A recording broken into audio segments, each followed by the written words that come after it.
Presiden Prabowo Subianto pada 22 Januari lalu menyampaikan kerangka ekonomi makro dan pokok-pokok kebijakan nomor 1 tahun 2025 tentang efisiensi belanja dalam pelaksanaan APBN dan APBD. dalam rapat paripurna ke-18 masa sidang 3 tahun sidang 2024-2025. Menteri Keuangan Sri Mulyani memastikan efisiensi anggaran akan tetap menjadi bagian penting dalam penyusunan rancangan anggaran pendapatan dan belanja negara tahun 2026.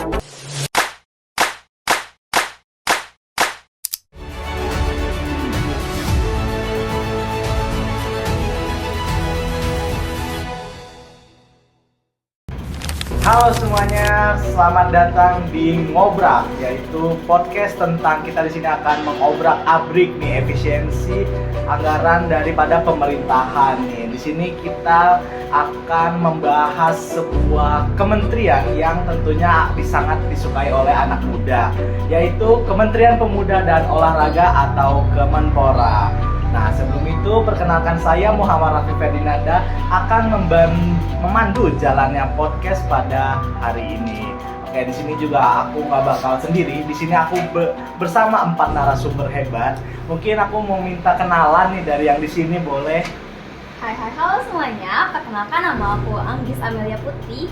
Aku merupakan seorang ahli akuntansi pemerintahan yang dimana tugasku adalah bertanggung jawab untuk memastikan apakah pencatatan, penyusunan, dan pelaporan dari akuntansi pemerintahan itu sudah sesuai dengan standar yang berlaku. Oke, halo semuanya. Perkenalkan, nama aku Ainaya Syahadaten. Sebagai pengamat APBN dan kebijakan publik, yaitu tugasnya menganalisis dan mengawasi pengelolaan anggaran negara serta menilai kebijakan pemerintah agar tepat sasaran. Halo semuanya, perkenalkan nama aku Desi Rahmati. Aku di sini sebagai pengamat olahraga nasional yang dimana tugas aku itu mengamati berbagai bidang olahraga yang ada di Indonesia. Halo semuanya, perkenalkan aku Ariana. Di sini aku sebagai penganalisis keuangan Kemenpora. Di sini aku selalu memastikan bahwa anggaran yang digunakan akan sesuai dengan ketentuan yang berlaku. Oke, baik, luar biasa sekali keempat narasumber kita di sini. Tadi ada Mbak Anggis, Mbak Naya, Mbak Desi, dan juga Mbak Ariana. Oke, mungkin tanpa berlama-lama lagi, di sini aku mau jelasin teknis dari Ngobrak itu sendiri. Bahwa Ngobrak ini juga akan dibagi beberapa segmen, yaitu ada kemungkinan di sini ada 6 segmen yang bakal kita bahas pada sesi Ngobrak pada kali ini. Jadi tanpa berlama-lama lagi, kita akan masuk ke segmen yang pertama.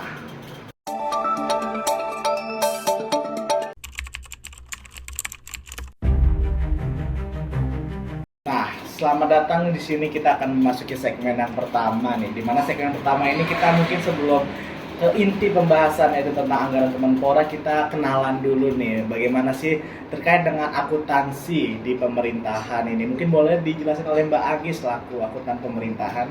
Oke, baik. Jadi memang betul ya teman-teman, sebelum kita membahas dan mengobrak-abrik dari segi anggaran di Kementerian Kemenpora itu, kita harus tahu dulu apa sih akuntansi pemerintahan itu. Jadi akuntansi pemerintahan itu merupakan suatu sistem pencatatan transaksi keuangan yang dilakukan oleh pemerintah, yang dimana pencatatannya itu biasanya basisnya menggunakan kas menuju akrual. Nah, yang artinya pendapatan diakui pada saat kas diterima, sedangkan beban dan aset itu akan mulai dicatat pada saat transaksi itu terjadi untuk meningkatkan transparansi gitu. Oke, baik, terima kasih Mbak Agis. Nah, mungkin aku mau nanya nih ke narasumber yang lain, mungkin ke Mbak Ariana ya nih. Aku penasaran sih, gimana sih standar yang ditetapkan oleh Kemenpora ini terkait dengan akuntansinya?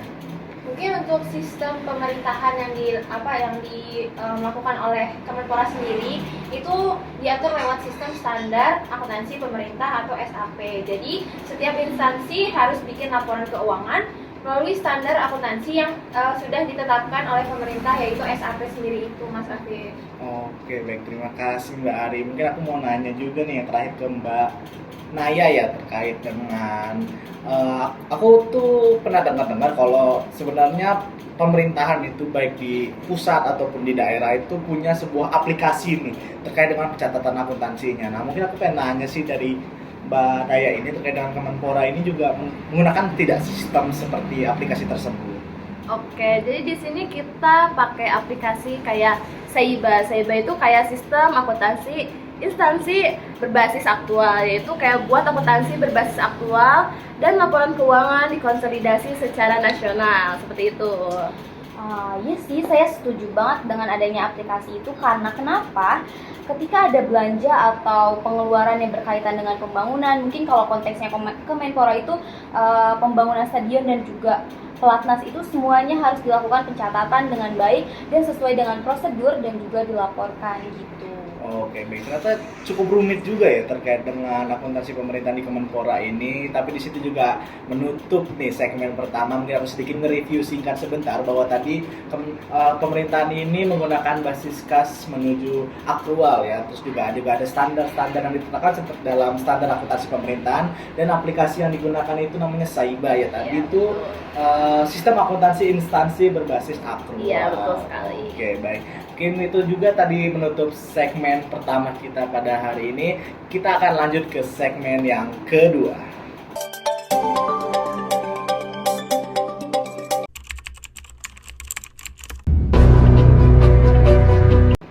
Oke, tadi kan kita sudah di segmen yang pertama, kita sudah menjelaskan akuntansi pemerintahan secara umum nih. Sekarang kita akan masuk ke lebih mendalam lagi terkait dengan sistem keuangan dari Kemenpora nih. Nah, aku penasaran sih nih, gimana sih spesifiknya terkait dengan keuangan dari Kemenpora itu sendiri. Mungkin boleh ya aku mau nanya ke Mbak Ari nih. Boleh Mas Rafif. Jadi aku mau ngejelasin ya tentang sistem yang digunakan oleh Kemenpora sendiri. Jadi Kemenpora sendiri ini memakai sistem sama ya seperti instansi-instansi lain atau kementerian lain. Tapi dari Kemenpora ini punya tantangan unik nih, karena dari Kemenpora ini sendiri kan punya aset besar seperti stadion, peralatan latihan, dan juga penginapan atlet. Jadi mereka juga wajib pakai e-recon, SIMAK BMN, dan juga Saiba untuk laporan dan juga pelacakan asetnya. Itu sih paling untuk sistem dari Kemenpora sendiri untuk pencatatan laporan keuangan. Oke, baik, terima kasih Mbak Ari. Nah, di sini juga aku mau nanya sih terkait dengan tadi kan tantangannya udah sebutin ya, bahwa tantangan terbesar dari Kemenpora ini adalah terkait dengan asetnya yang luar biasa besar seperti stadion dan alat pelatihan lainnya. Nah, aku juga pengen dengar sih, mungkin tadi kan tantangannya. Nah, isu yang sering beredar nih terkait dengan pencatatan daripada Kemenpora itu seperti apa? Mungkin aku mau minta ke Mbak Naya nih untuk menjelaskan. Oke, jadi salah satu isu yang sering muncul dalam pengelolaan aset publik adalah pencatatan aset yang belum lengkap. Jadi kondisi ini juga tuh terjadi pada Youth Sport Center di Cibubur, di mana beberapa fasilitas dan pelengkapannya itu belum tercatat secara detail dan sistematis dalam investasi asetnya. Jadi akibatnya itu pengelolaan kesulitan untuk memantau kondisi fisik asetnya, menentukan nilai aset secara akurat, serta mengatur perawatan dan pemeliharaan secara tepat waktu. Kayak gitu sih. Oke, baik. Mungkin aku mau minta tanggapannya nih dari Mbak Anggis terkait dengan kedua yang sudah disebutkan oleh Mbak Ariana dan Mbak Naya. Oke, mungkin kalau dari sisi akuntansi pemerintahnya sendiri memang sudah sangat tepat bahwa setiap kementerian itu memang perlu melakukan penggunaan aplikasi baik untuk pencatatan dan juga pelacakan. Kenapa? Karena memang semua pengeluaran itu harus dilaporkan ke Kemenke dan diaudit oleh Badan Pemeriksa Keuangan nantinya. Jadi nggak bisa nih asal belanja atau melakukan pengeluaran gitu aja, karena semua pembelanjaan itu harus dilaporkan dengan prosedur yang jelas. Jadi nantinya aset yang ada dan yang dilaporkan itu bisa sama dan nggak ada perbedaan gitu, Mas Raffi. Oke, baik. Tadi mungkin tantangannya juga berat ya, isunya juga sangat-sangat berat terkait dengan Kemenpora, tapi ya ini juga masuk daripada akuntabilitas gitu dari keuangan negara yang kita punya itu di Republik Indonesia. Ya, oke, betul. baik. Nah, tadi penjelasan tadi juga menutup segmen kedua dan kita akan lanjut ke segmen ketiga, di mana segmen ini adalah awal daripada inti dari pembahasan kita pada hari ini. So, jangan kemana-mana, kita akan lanjut ke segmen yang ketiga.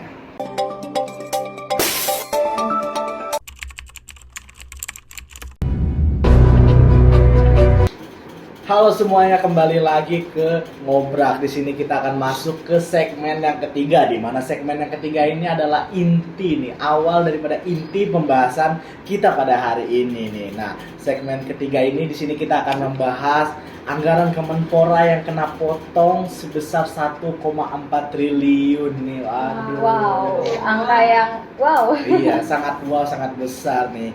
Dan mungkin di sini aku pengen memulai segmen ketiga ini dengan sebuah pertanyaan nih kepada salah satu narasumber.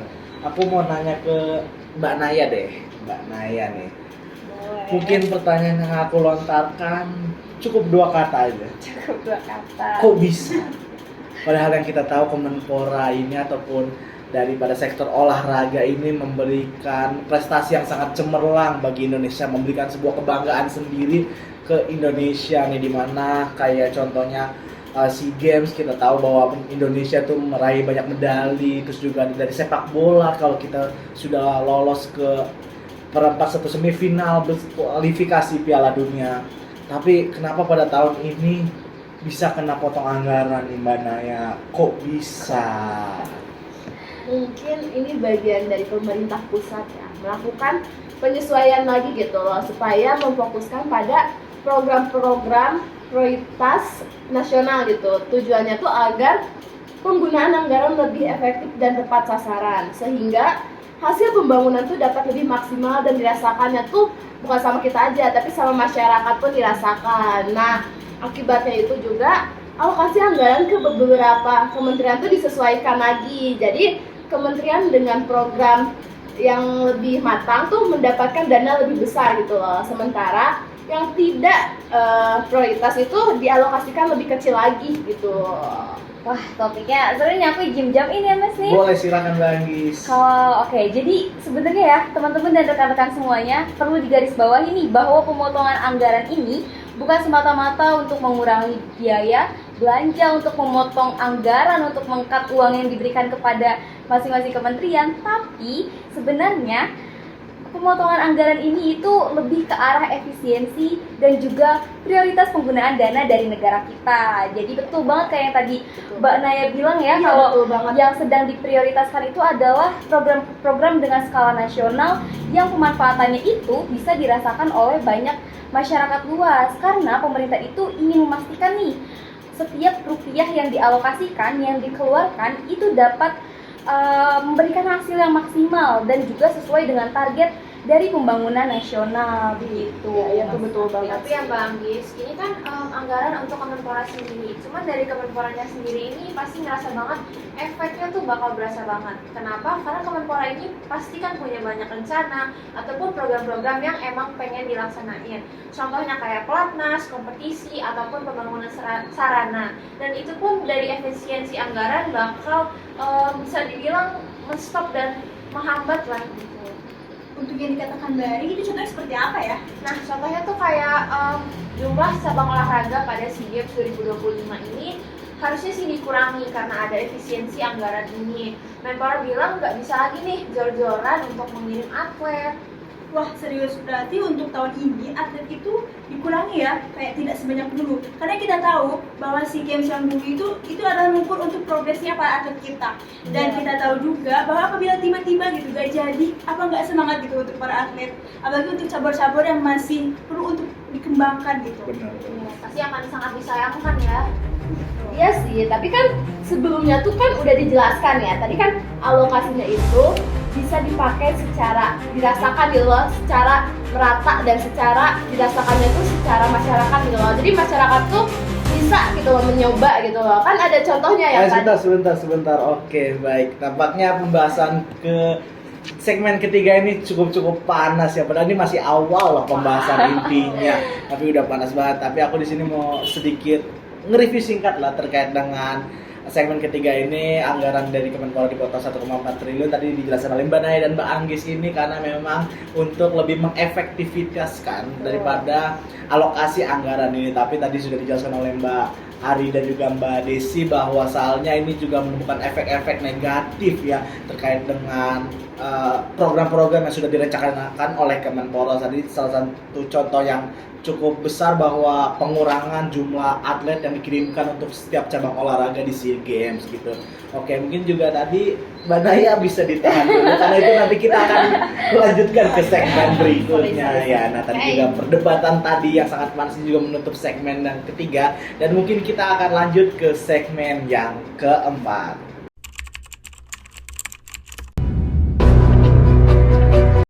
Oke, kembali lagi nih. Tadi sebelum ke segmen sebelumnya itu sudah sangat-sangat panas ya awalnya, tapi itu kita bisa break dulu nih sebentar nih untuk pendinginan mungkin ya. Pendinginan dulu. Iya, mungkin sebelum tadi debat-debat panjang kita geser dulu kali ya ke topik yang lain nih mengenai fasilitas apa aja sih yang di Kemenpora yang terkena dampak daripada efisiensi anggaran ini nih. Mungkin aku mau nanya sih ke Mbak Ari ini dulu, gimana sih rincian daripada fasilitas yang terkena dampak dari Kemenpora ini sendiri? Oke Mas Raffi, jadi kan tadi di segmen 3 aku udah sempat jelasin nih kalau misalkan pengurangan anggaran berdampak pada atlet yang akan dikirim ke event internasional. Tapi ada dampak lain juga, yaitu dampak pada fasilitas olahraga yang selama ini jadi penunjang utama bagi pembinaan atlet. Jadi efektivitas dari penggunaan fasilitas organisasi olahraga ini tidak optimal dan tidak maksimal. Nah, ngomong-ngomong kan tentang fasilitas penunjang utama gitu ya, pembinaan atlet itu kan salah satunya mungkin yang baru selesai pembangunan nih, kayak yang tadi saya bilang yaitu Cibubur Youth Sport Center nih. Proyek ini kan sudah selesai, tapi penggunaannya tuh sampai sekarang tuh masih belum optimal nih karena Kemenpora itu sendiri tuh menunda operasionalnya dan dana yang sudah dikeluarkan kan mencapai 274 miliar ya kan, yang lumayan cukup besar gitu ya. Jadi sayang nih kalau fasilitas gede itu tapi malah mangkrak gitu loh. Iya, itu juga fasilitas kan, dimana dengan untuk itu atlet muda itu akan terbit dan akan muncul. Sayang banget kalau misalkan sampai emang nggak dipakai gitu, nggak cuma dari segi pembangunan aja, tapi mungkin para atlet itu bakat-bakat itu bakal terbuang aja gitu, Mas.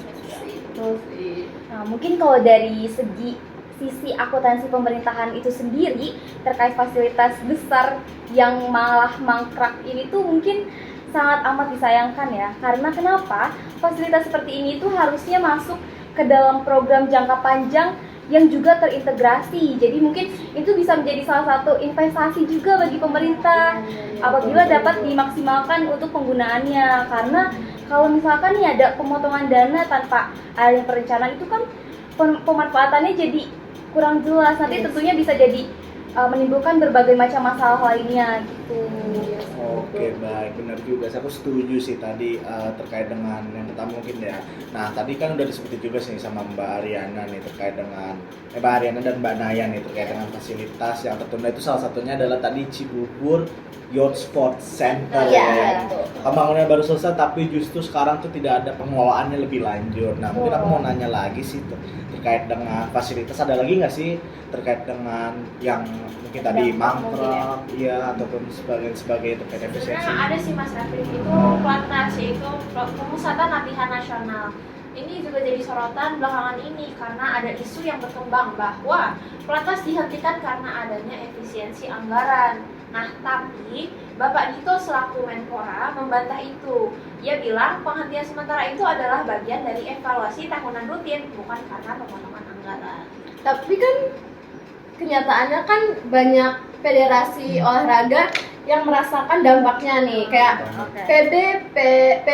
PB Pasi nih, itu tuh cabur atletik. Jadi kayak misalnya tuh sempat harus membiayai latihan atletnya sendiri gitu loh, karena biayai sendiri. Iya, betul banget, karena dari Kemenporanya tuh dananya tuh belum turun tuh. Jadi ini menunjukkan ada gap gitu loh, koordinasi yang emang nggak merata gitu loh. Itu perlu dipertanyain banget sih, kok bisa pakai uang sendiri gitu ya. Oke, gini Mbak, jadi kayak itu tuh adalah masalah di komunikasi ya. Kata pemerintah tuh Platnas itu tidak diberhentikan, tapi kenyataannya itu federasi dan atlet itu merasa berbeda, sehingga artinya miskomunikasi lah gitu. Iya, Kira diperbaiki gitu. miskomunikasi Iya, jadi yang Ternyata komunikasi juga sangat-sangat penting ya Betul terkait dengan banget. hal ini. Nah, mungkin aku juga mau nanya nih ke Mbak Anggis nih terkait dengan dari sisi pengelolaan anggaran nih, dari akuntansinya lah. Ada nggak sih solusi supaya kesalahan-kesalahan ataupun yang tadi sudah terjadi itu dapat diselesaikan dengan baik. Oke, untuk solusi mungkin ya Mas Rafif ya. Betul sekali. Kalau dari segi saya mungkin sebagai penglihatan dari sisi akuntansi pemerintahan itu mungkin bisa menyarankan salah satu kuncinya itu adalah di efisiensi anggaran, untuk mengalokasikan anggaran ke prioritas utama aja. Jadi seperti yang sebelumnya saya udah ucapkan nih, jadi prioritaskan program-program yang memang bisa menjadi wajah dari kementerian itu, bisa menjadi program unggul dari kementerian itu gitu. Misalkan tadi fokusnya nih kan kayak udah ada gedung untuk fasilitas kan, untuk memfasilitasi artis, tapi ternyata malah mangkrak gitu aja. Nah mungkin daripada membuat gedung baru itu alangkah lebih baiknya untuk melakukan perawatan rutin sehingga penggunaan gedung itu bisa maksimal. Jadi nggak ada atlet yang ternyata harus bayar untuk pelatihan yang padahal kan atlet itu untuk negara, tapi kok dia malah bayar pakai uang sendiri. Dibiayain Iya, jadi seharusnya difasilitasi, tapi kan karena fasilitasnya udah ada, mungkin bisa uangnya itu dialokasikan untuk perawatannya aja, jadi nggak mubazir dan bisa terpakai dengan optimal gitu. Oke, selain dari Mbak Anis ini, selain itu kan pemerataan fasilitas juga yang pastinya harus didukungkan oleh tim manajemen yang profesional, sehingga harus transparan lah istilahnya, tidak ada yang ditutupin lagi. Supaya kenapa? Supaya setiap rupiah dikeluarkan itu bisa dipertimbangkan gitu dan dipertanggungjawabkan dan memberi dampak optimal bagi para atlet gitu, khususnya di Indonesia. Oh betul. Nah, jangan lupa juga tanpa keterlibatan itu juga tuh ada keterlibatan nih swasta melalui skema public private partnership, yaitu kayak bisa menjadi solusi nih untuk mengurangi beban anggaran negara, khususnya tuh dalam sektor olahraga juga. Dalam skema ini juga tuh pemerintah dan pihak swasta itu bekerja sama dan untuk membiayai pembangunan, terus maupun pengelolaan fasilitas olahraga itu sendiri. Terus selain itu juga pembinaan atlet pun bisa ditingkatkan dengan adanya dukungan kayak sponsor, terus program pelatihan bersama, hingga event yang berskala nasional dan internasional yang melibatkan sektor itu sendiri, seperti itu.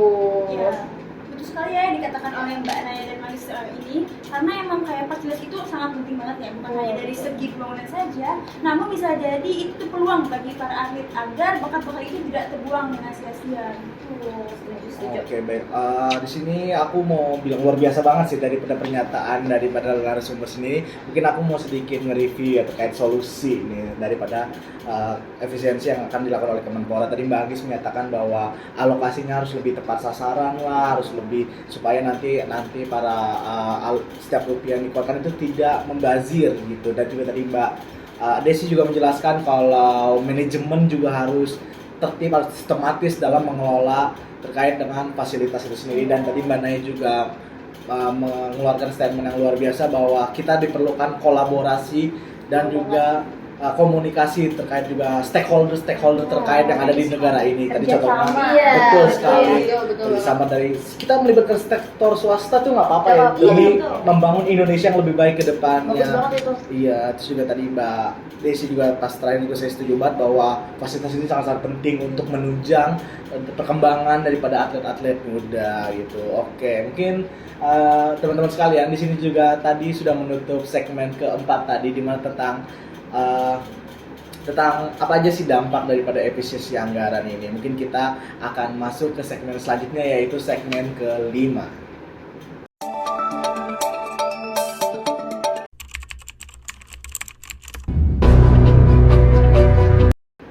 Oke, kita kembali lagi nih segmen selanjutnya itu segmen kelima. Di mana segmen kelima ini kita akan ngebahas nih artikel-artikel yang sudah beredar dan mungkin bisa direspon nih dari para narasumber kita yang kece kali ini.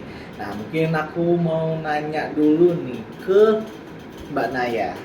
Mbak Naya lagi silakan. Aduh, Naya. Saya banget ya nanya-nanya ya. Saya sangat suka sebenarnya dengan statement Mbak Naya nih. Jadi makanya saya ngincar Mbak Naya dulu nih. Nah, mungkin aku mau nanya nih dari salah satu artikel yang beredar dan juga tadi sempat disinggung sebenarnya di awal segmen oleh Mbak Ariana terkait dengan Menteri dari Kementerian Menpora yaitu Dito Aryo Tejo itu menerangkan bahwa tidak akan lagi ada jor-joran atlet di SEA Games 2025. Mungkin bisa dibahas oleh Mbak Naya di sini. Oke, mungkin tentu ya. Mungkin salah satu berita utamanya itu kan adalah pernyataan Menpora tentang yang tadi ya, tentang Pak Dito itu, bahwa Kemenpora itu tidak akan lagi mengirimkan atlet secara jor-joran ke SEA Games 2025 ini. Mungkin itu sebagai respon ya terhadap pemangkasan anggaran sebesar 1,4 triliun ini dari total pagunya yaitu 2,3 triliun kayak gitu sih. Oke, wah itu sangat signifikan ya. Tapi kita pengen tahu nih Mbak, gimana sih cara pemilihan anggarannya itu sendiri? Untuk Kemenpora sendiri ini telah melakukan pemulihan anggaran. Ini berdasarkan dari artikel yang sudah saya analisis dan saya baca dari situs resmi dari Kementerian Pemuda dan Olahraga Republik Indonesia. Jadi Menpora menyatakan bahwa pelatnas tidak akan terganggu, bahkan programnya akan semakin banyak. Pemilihan ini mencakup persiapan untuk SEA Games 2025, Asian Games 2026 dan juga Olimpiade 2028. Oke, baik. Jadi tadi ada respon dari berita mungkin daripada Menteri Menpora tadi nggak bakal jor-joran lagi nih terkait dengan pengiriman atlet ke SEA Games 2025 dan ini juga merupakan respon daripada pemangkasan nih. Dan juga tadi udah disebutin oleh Mbak Ari kalau Kemenpora dan Kemenku atau Kementerian Keuangan sudah memulihkan anggaran untuk bidang olahraga dan juga Kemenpora sudah menyatakan bahwa pelatnas dan program lainnya itu tidak akan terganggu bahkan makin banyak tadi yang Mbak Arya. Nah, oke. Mungkin aku juga mau nanya nih. Tadi kan juga sudah disinggung nih terkait dengan Cibubur Youth Sports Center nih. Nah, itu gimana sih kejelasannya? Mungkin untuk pembangunan Youth Sports Center di Cibubur ini kan sudah selesai nih, tapi pemakaiannya tuh masih nunggu lampu hijau nih dari Kemenpora itu sendiri. Buat pembangunannya tuh dan renovasi venue olahraga tuh di lahan 8,6 hektar. Wah, cukup besar. Iya, dan dana yang dikeluarin juga tuh besar gitu loh, sampai 274 miliar tuh. Jadi sayang banget gitu loh kalau fasilitas keren itu tuh gak segera dimaksimalkan gitu loh. Gak segera dipakai gitu kan sayang gitu loh ya. Benar banget, setuju sih. Kalau menurut aku nih ya Mbak, kenapa sih mungkin hal itu bisa terjadi? Mungkin hal itu tuh terjadi karena kurangnya perencanaan dan juga pengelolaan yang efektif gitu loh. Karena kan sebenarnya untuk terkait anggaran itu memerlukan pentingnya perencanaan dan juga pengelolaan anggaran agar segala anggaran yang dikeluarkan dan dialokasikan itu bisa menghasilkan hasil yang efektif gitu.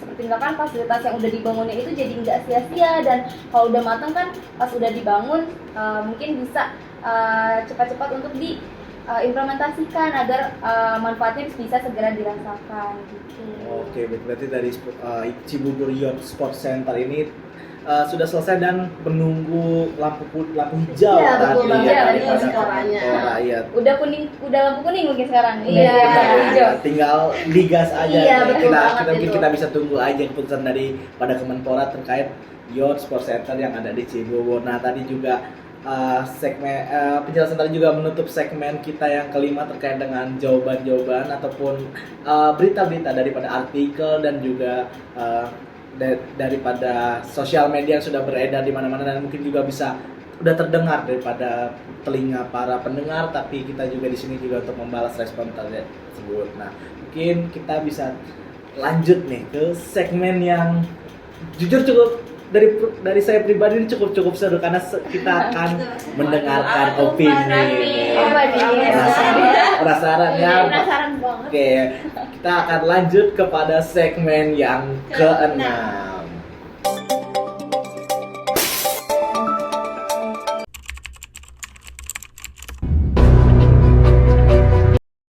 Oke, kembali lagi. Nah, di sini saatnya nih kita kembali ke segmen yang paling seru nih.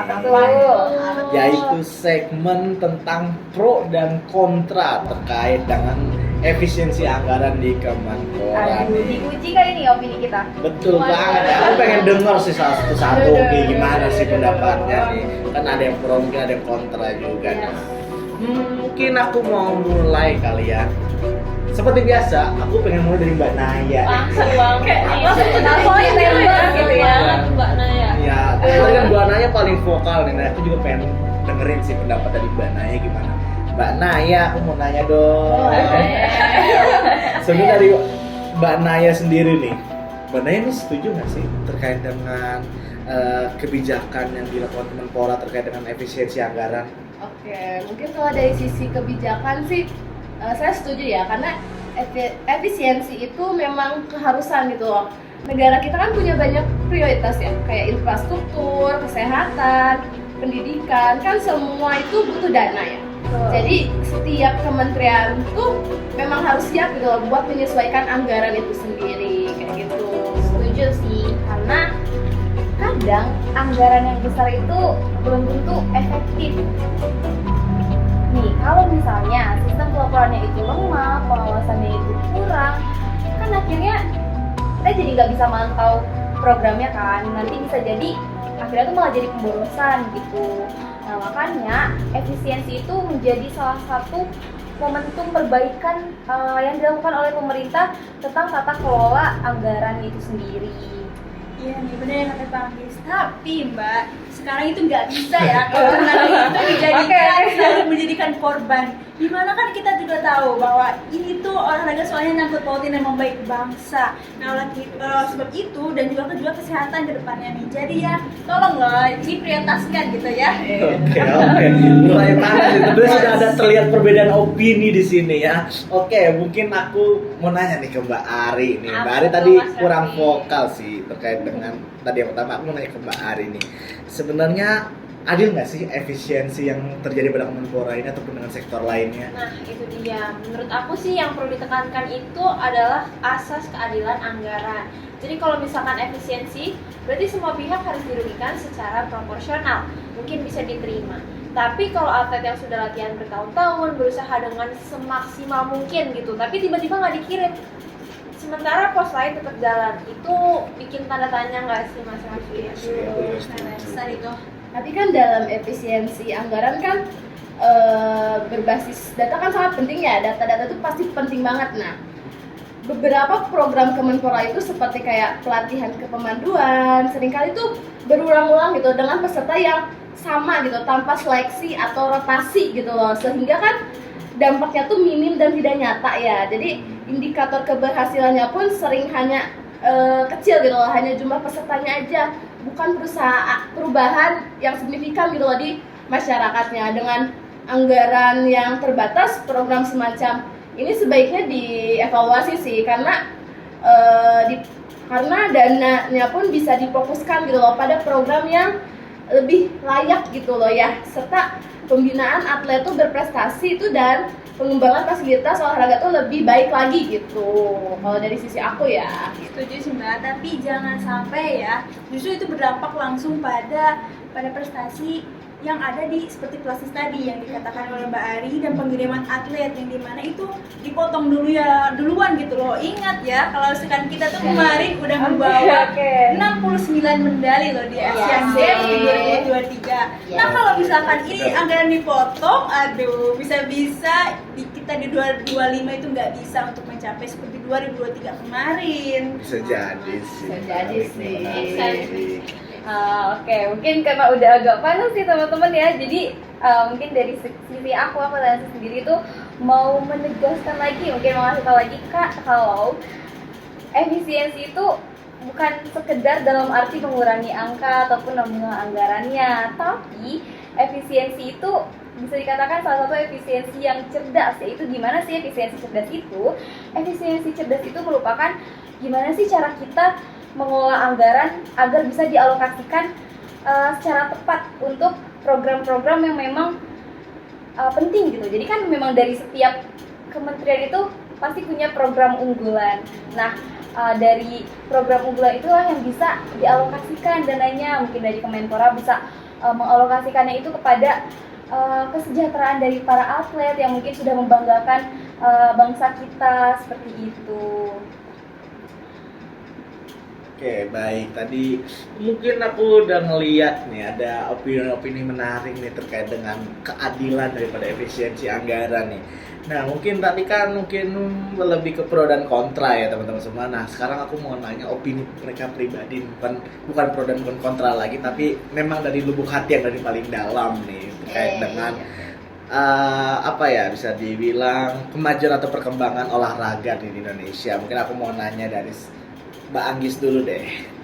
Kalau Mbak Anggis nih jadi Dito Aryo Tejo Aduh. atau jadi menteri Aduh. Menpora lah, jadi menteri Menporanya bukan Dito Aryo Tejo tapi Anggis gitu. Oke, aku mau nanya sih, mungkin prioritas utama apa yang akan Mbak Anggis lakukan di tengah pemangkasan efisiensi dari dana ini? Oke, kalau misalkan nih saya ya jadi Menpora dari Kemenpora itu bakal apa sih yang diprioritaskan? Mungkin jawabannya udah template banget ya Mas Rafif ya. Tentu saya akan memprioritaskan dari segi penguatan sistem monitoring dan juga pelaporan keuangannya itu dulu. Kenapa? Supaya itu tuh bisa terdeteksi gitu secara jelas dan terstruktur, keluarnya untuk apa, dan nantinya itu bisa dijadikan bahan evaluasi untuk di tahun-tahun atau periode-periode berikutnya seperti itu. Oke, baik. Jadi monitoring dan evaluasi. Iya. Terus aku mau nanya ke Mbak Ari deh. Ini kayaknya tadi ini kubu pro nih, tapi ini kubu kontra nih tadi kelihatannya ya. Ada juga ya kayaknya ya. Tapi aku pengen selang-seling aja deh. Mungkin Mbak Ari nih boleh ngejelasin. Boleh Mas Rafif. Jadi menurut aku, kalau dari aku sendiri ya, misalkan aku ditunjuk gitu atau enggak, misal aku gitu, aku bakal melakukan evaluasi menyeluruh program berbasis output. Jadi nanti yang kontribusinya mungkin lebih kecil gitu, nanti akan dilakukan penghapusan atau enggak dicoret aja lah gitu. Jadi kita akan memfokuskan dan melindungi bagian-bagian yang berdampak lebih besar aja gitu Mas. Oke, baik, dari outputnya berarti ya. Mungkin aku mau next ke Mbak Naya deh. Mbak Naya kan sering tadi dari segmen tadi pertama dulu, mungkin ketiga nih, boleh deh Mbak Naya. Mungkin kalau dari aku sih, aku bakal dorong banget nih sinergi antar lembaga. Kayak misalnya tuh pelatihannya tuh bisa digabung sama TNI biar lebih efektif. Terus kan fasilitas olahraganya juga tuh bisa dipakai barengan gitu loh sama kementerian lainnya juga, supaya tuh lebih hemat dan manfaatnya juga lebih maksimal gitu loh kalau dari sisi aku gitu. Oke. Udah disebutkan tadi ya, namun jangan lupain juga nih atlet sama pelatihnya. Oh iya, aduh sampai lupa ya, sampai Perhatian lupa. utama mereka tuh kan yang langsung berjuang di lapangan. Iya, betul. Jadi jangan sampai lah semangat mereka tuh luntur cuma gara-gara masalah dana. Iya sih. Benar banget sih. Oke, mungkin aku mau sedikit review aja sih daripada opini-opini tadi nih, dibilang kalau mau jadi menteri pemuda dan olahraga bakal ngapain nih prioritas utamanya. Mungkin aku mau bilang dari Mbak Anggis dulu. Kalau Mbak Anggis itu bakal memperkuat sistem monitoring dan pelaporan keuangan. Jadi Mbak Anggis ini lebih ke keuangannya dulu ya, bagaimana. Betul, emang dari akuntansi pemerintahan, jadi bahasnya uang-uang aja. Oke, mungkin aku juga mau nge-review dari Mbak Ari ini. Dia ini akan mengevaluasi terkait dengan program dari output. Ya, kalau memang outputnya besar, signifikan, relevan, maka dipertahankan. Jika sudah tidak, maka lebih baik dibuang saja. Ya. Dan Mbak Naya tadi masih tetap kekeh dengan prinsipnya, yaitu sebuah kolaborasi. Nah, jadi bekerja sama dengan tadi TNI, terus juga bisa dengan kementerian-kementerian lain nih untuk menghemat sebuah anggaran. Dan tadi dari Mbak Desi nih yang nggak kalah penting, yang mind blowing lah bisa dibilang, jangan lupa kesejahteraan atlet dan pelatihnya kan, karena memang mereka lah yang berjuang demi nama Indonesia. Jadi bukan menteri ataupun jajarannya nih yang sejahtera, tapi pelatih dan juga atletnya. Oke, wow, luar biasa sekali. Minta tepuk tangan dulu dong. Oke, nah teman-teman, sayang banget ya dari segmen kan nama atau pro kontra tadi juga menutup ngobrak kita pada hari ini. Aduh, sayang. Tidak terasa ya.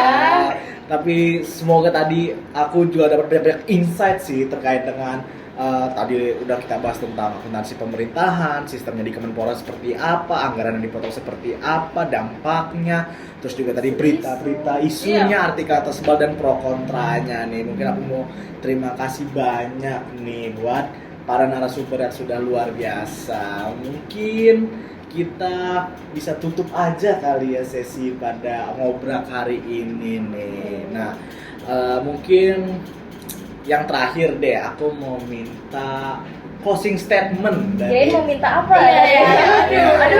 Iya. ini ya. Kalau mau minta lapangan olahraga boleh nggak? Dikit-dikit lagi ya. Aduh, membengkak nanti. Iya. Aduh, bahaya nih. Ya mungkin closing statement aja deh buat teman-teman semuanya. Mungkin aku minta dari Mbak Anggis deh, boleh dari kalian pertama. Oke, siap. Untuk closing statement dari saya, mungkin boleh diingat lagi nih oleh rekan-rekan, teman-teman semua pendengar podcast kita pada hari ini, bahwasannya efisiensi itu nggak selalu tentang pemotongan dana, pengkatan dana, pengurangan pemberian anggaran, tapi efisiensi itu yang sebenarnya adalah bagaimana sih cara kita untuk memaksimalkan anggaran yang diberikan gitu untuk program kerja prioritas seperti itu. Tapi jangan lupa juga harus transparan karena komunikasi antara kementerian, lembaga olahraga, dan juga masyarakat tetap harus perlu ditingkatkan. Jangan sampai malah bikin bingung publik atau bikin atlet kehilangan motivasi dan semangatnya. Saya setuju, apalagi kalau menyangkut ajang internasional nih. Kita bukan cuma kirim atlet juga, tapi juga nama baik bangsa kita. Maka efisiensi harus dibarengi dengan strategi yang matang dan keberpihakan terhadap atlet itu sendiri. Oke, terakhir nih ya Mas, gimana dampak fisiologisnya itu kita harus perhatiin nih. Karena kan anak itu merasa tidak dihargai apabila emang tiba-tiba program itu dihentikan. Nah, jangan sampai mereka itu udah latihan bertahun-tahun, tapi mereka psikologisnya terganggu gitu. Oke, luar biasa sekali closing statement daripada narasumber. Nah, mungkin aku juga di sini mau ngingetin kali ya buat teman-teman semua bahwa kita di sini untuk mengadakan ini adalah bahwa kita di sini ingin gitu olahraga Indonesia itu tetap berjaya, karena olahraga ini adalah salah satu sektor paling berpengaruh untuk meningkatkan mentalitas bangsa Indonesia. Betul banget. Tapi di sisi lain kita juga harus ingat ada efisiensi, jadi kita harus juga paham terkait dengan keuangannya. Kita harus lebih perhatiin lagi alokasi dananya itu seperti apa, dan supaya lebih outputnya itu lebih signifikan dan efektif. Nah, mungkin harapan aku sih ya, mungkin harapan bangsa Indonesia juga bahwa nantinya kalau memang ada pemulihan anggaran itu cabang-cabang olahraga tuh, cabang-cabang tadi itu nggak stuck gitu, nggak stuck ataupun berkurang, justru malah berkembang dan bertambah. Dan fasilitas juga tadi yang sudah disebutin itu tetap bisa dijalankan secara optimal ya. Mungkin aku mau ngucapin terima kasih banyak sekali lagi kepada narasumber tadi yang sudah luar biasa, yang sudah mengikuti kita juga dan menuntun kita lah untuk mendapatkan sebuah pemahaman baru. Nah, mungkin itu bisa dicukupkan sesi ngobrak pada hari ini. Jangan lupa nanti bisa di like, share, dan komen. Semoga nanti kita akan ada episode selanjutnya. Mungkin karena ini Kemenpora, kita bisa kasih salam. Setiap saat, setiap waktu, keringat basah